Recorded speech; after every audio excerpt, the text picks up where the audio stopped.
flower friends, it's Nicole from Flower Hill Farm, and I thought I'd give you a very quick look down in my basement and in the hoop house. We're coming in the middle of March. I have so much footage from the nursery to edit and put together for you guys, but that's a little time consuming. I thought I'd throw together this video and then over the weekend try to edit together the planting at the nursery and all that fun stuff. But in my arms here, I am holding the very last tray of ranunculus. I found a surprise extra bag. We cleaned out the nursery house yesterday, which is where I was storing all of my ranunculus, and I found a bag of shamalo. So this is amandine shamalo ranunculus, and it is going to pre-sprout, and then I'm going to get it in the hoop house probably next week. And this is the only other tray that I have not planted into the hoop house yet, and to be honest with you, I don't know who it is, because in the wind, as I was transferring these from the nursery to here, all of the labels blew off. So it's either, well, obviously it's not anemones because these are ranunculus corms, but it could be Juliette, it could be cream, or it could be salmon. It is one of those. I think I have a video of me starting these, so I'll be able to tell because these are the Bootstrap Farmer trays, and they're obviously all different colors. I'm obsessed with these trays. These are forever going to be my ranunculus sprouting trays. They'll last a lifetime. We're finally getting a break in the weather. We still have several feet of snow on the ground, but the temperatures are mild, which is amazing. So I've been able to get in the hoop house. I've been able to water in the hoop house, and I'm gonna take you guys out there to show you exactly how things are doing. Some things are looking amazing, and some things are looking like they just survived a pretty rough winter, which they did. But over here, these are some snapdragon babies. Clearly, this germination was pretty epic. And then I had some sparse germination throughout here. And then these I just started the other day. And then these ones were a day later. So everything is just kind of waking up. And I have all of these laid out of which varieties they are in this order. So these first 3 snapdragons were from Select Seeds, and they're just something fun.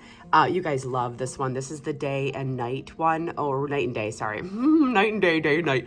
This is a favorite of customers. It just looks so fancy. And then this one is new for me this year. It's called Cherry Twist. And these are those first 3. I just dumped the entire packet. And dumping an entire packet in a channel tray like that is time saving for me at the time when I need to start my seeds. If I didn't have those channel trays, I don't have the time right now to individually pick up the piece of dust that is a snapdragon seed and put it in a soil block. I think those days are kind of behind me because of the amount that I do and because of the time that the nursery takes away from me during the month of late February, early March. So it will take more time to bump them up. I am going to pot every one of those seedlings up into probably a 144 tray or a 288 tray, maybe even. And I have some help now at the nursery in the form of 2 ladies. They're Ashley and Ashley. I have 2 helpers named Ashley, and they will help me pot those snapdragon seeds up. So while I get asked all the time, how is this saving you any time? Well, it does save me time, honestly. And it's a lot less tedious to do the actual seedlings than it is to mess with the seeds. In my experience, it does not bother the roots to be disturbed. They bounce right back. And you can bury the stem when you plant them, and they're just gonna be happy seedlings. And of course, I'll do a video when we pot these guys up. You do need to get a shallow tray for them, and clearly this is from Johnny's. I do believe that they had channel trays in stock when I looked the other day. Make sure when you're buying the shallow trays that you get the ones without holes. These don't have holes in the bottom. I have made the mistake of getting ones with holes in the past, and when you add the water to bottom water your snapdragons, the water just goes down. This is more for like sprouting things. Oopsie. And this is another tray of snapdragons. It kind of dried out on that side, so that's why those are a little stunted. I just went to go fertilize them with my Neptune's Harvest, and I can't find it. So I just had a little bottle of Neptune's Harvest overnighted. It should be here tomorrow so I can get my feed on. Because guys, it's Fertilizer Friday and I can't fertilize. That's okay. They'll make it one more day. I did just take out these tubers that I had stored in the garage, literally just in this bulb crate with a mousetrap. Yes, there's a mousetrap in there because the mice get in here. These, I mean, they feel amazing. They definitely froze out there a little bit. But these are the Holly Hill Orange and Ice. that they didn't bloom for me last year because the weather was just so horrible. But I do see that they have eyes, and I'm waking them up and getting them ready. I think I might pot a few of these up and maybe take some cuttings.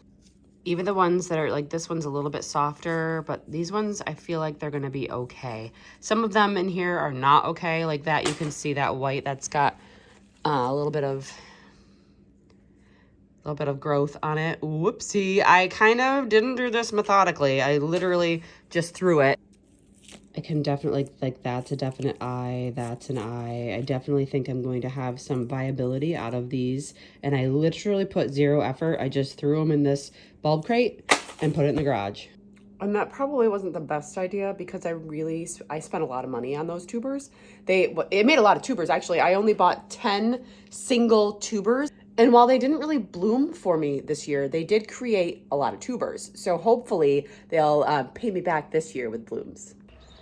Actually headed out to the chickens right now and the quail. You hear that? There's a pileated woodpecker. Oh, and there's a chipmunk. Going to eat all my chicken food.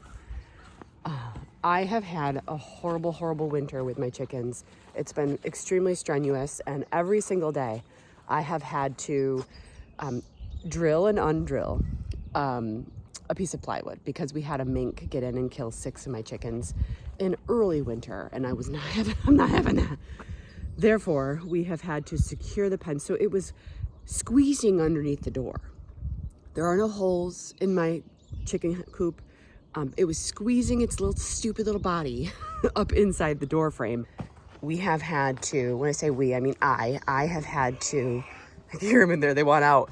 I have had to put this piece of plywood, and you can see because of how high our snow was, the screws started up here and they're now down here because the snow melt.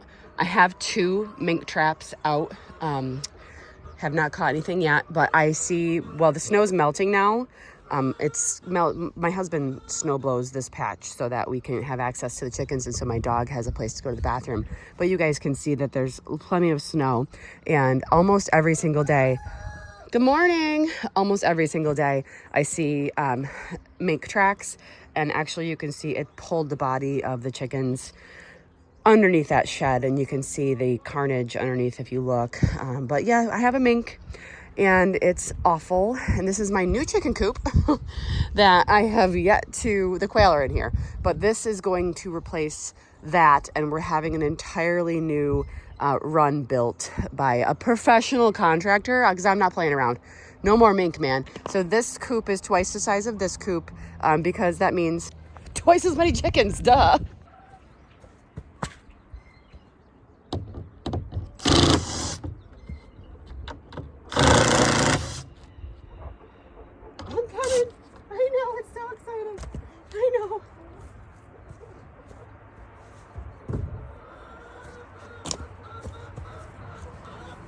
I gotta stand out of the way when I open the door. Good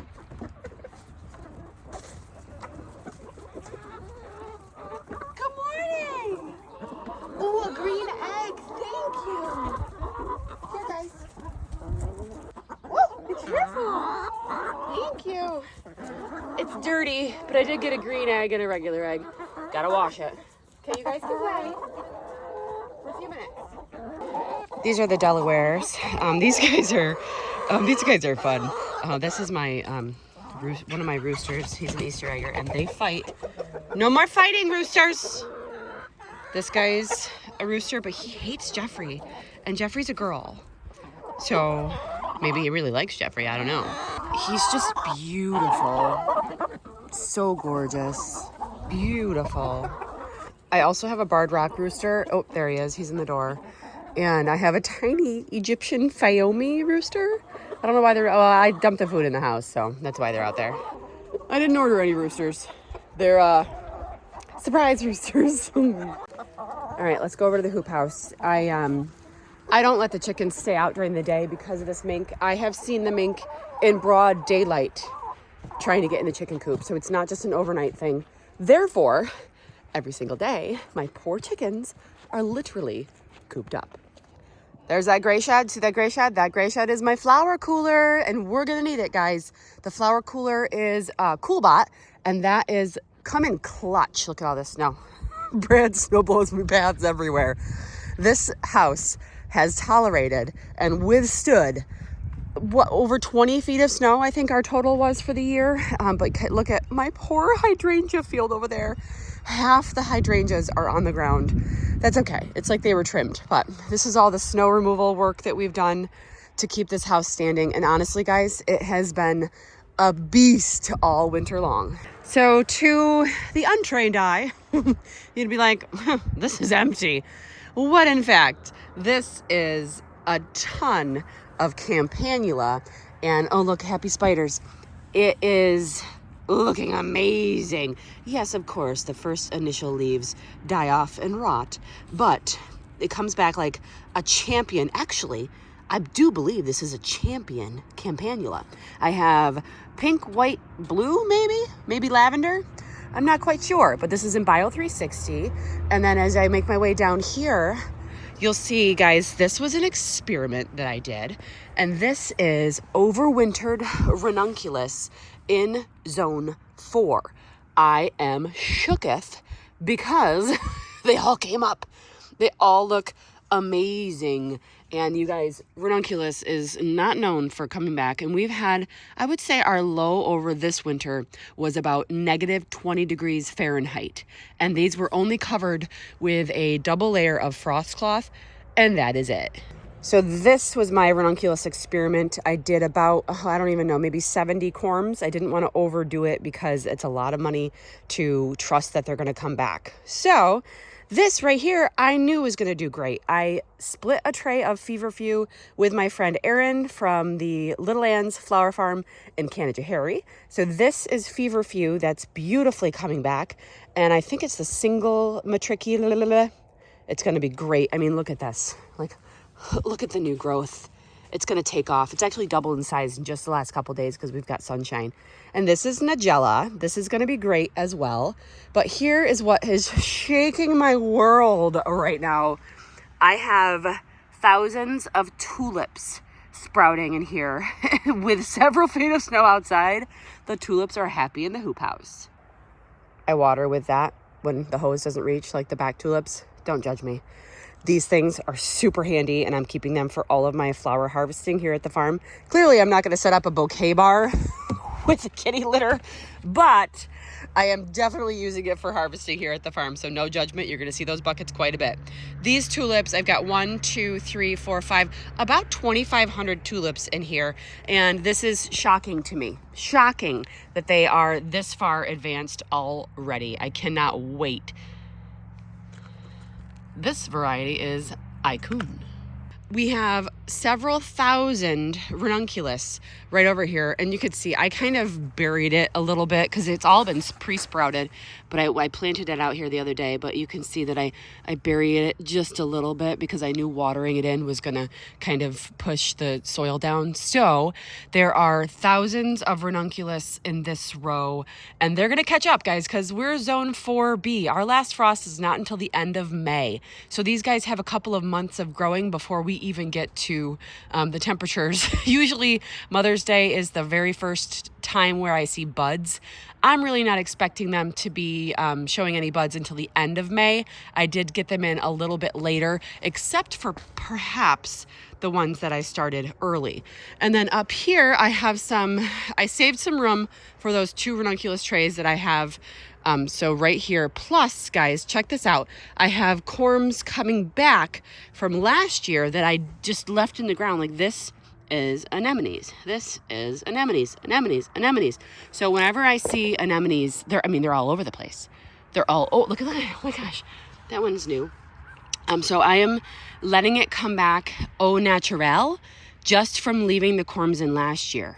Okay, what else? Oh, these are the half trays that I split with my friend. Let me see. Is this going to tell me what kind it is?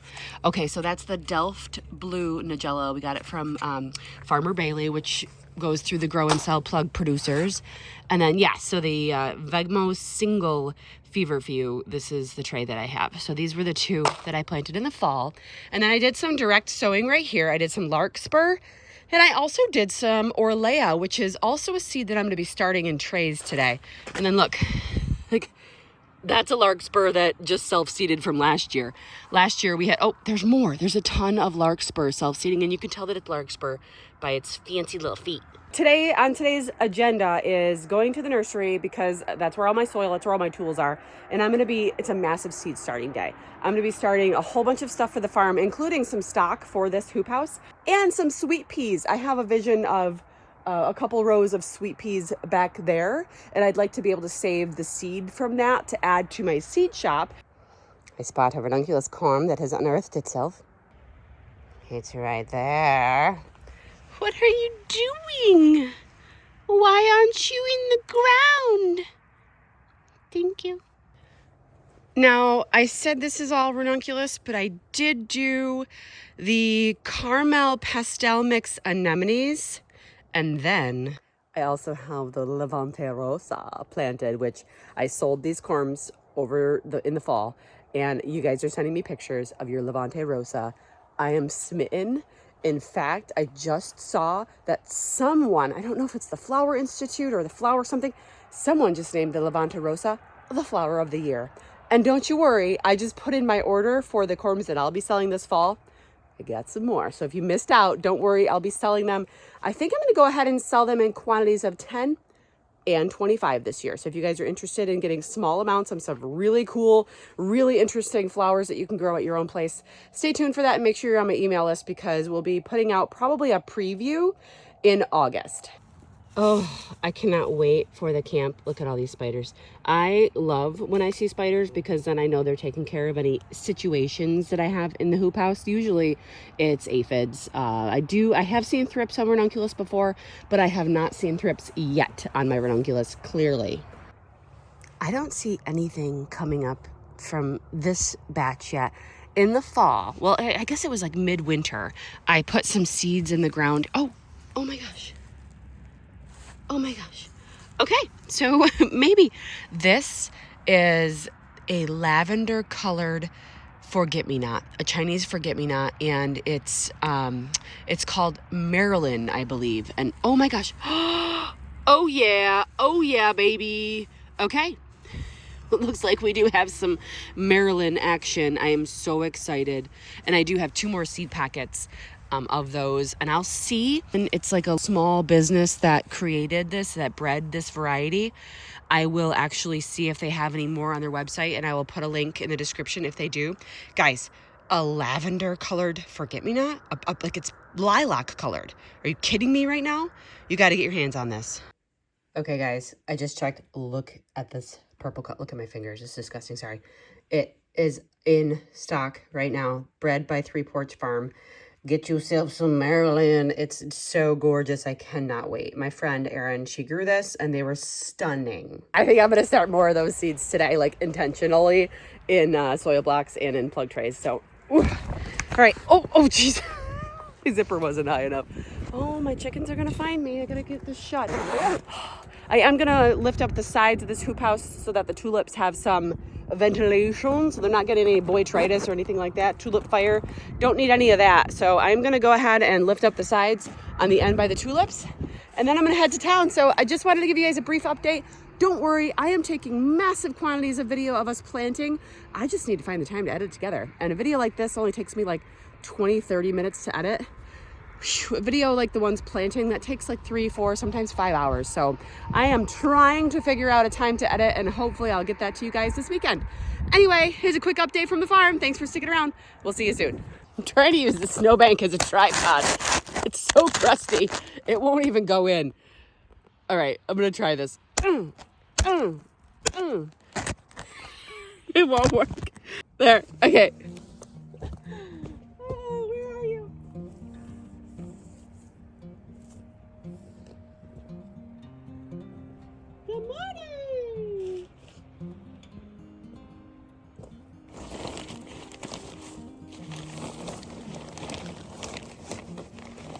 This is my hydrangea patch with 180 limelight hydrangeas and 20 feet of snow.